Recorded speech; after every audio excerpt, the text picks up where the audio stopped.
If there's one thing that philosophy can teach any athlete, whether you're an amateur, whether you're a collegiate prospect, whether you're a top-ranked recruiter, whether you're making millions of dollars in the pros, is something that I talked about to the Cleveland Browns this year when they had me talk about Stoicism. What I said, I started my talk and I said, look, everyone in this room controls one thing. They control how they play. You don't control what your teammates do, you control how you play. You don't control what they say about you on Twitter, you control how you play. You don't control the size of your contract, you control how you play. You don't control what they say about you from the stands, you control how you play. You don't control what the ref says, you control how you play. You don't control whether it's snowing, you don't control whether it's raining, you don't control whether it's 100 degrees, you control how you play. You don't control whether your teammates get hurt. You don't control if your teammates are fair. You don't control if the guy in the position ahead of you wants to groom you and mentor you or not. You control how you play.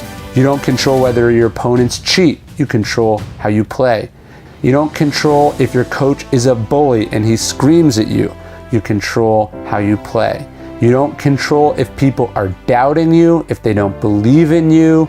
You control how you play. You don't control yesterday's game, you control how you play today. You don't control if you've lost to this team 1,000 times.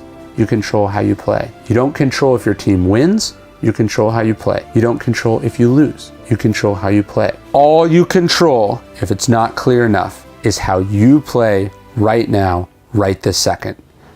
Whether there's doubters, whether you're being adored, all you control is how you play, the effort that you bring, the decisions you make, the principles by which you operate.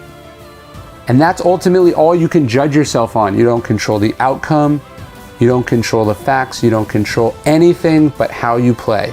But if we can focus on this, the Stoics said, if we can focus exclusively on what we control, we'll not only be happier, we'll have way more energy, and way more to focus on what is in front of us, while everyone else wastes time whining about, complaining about, worrying about, thinking about, bragging about what they don't control.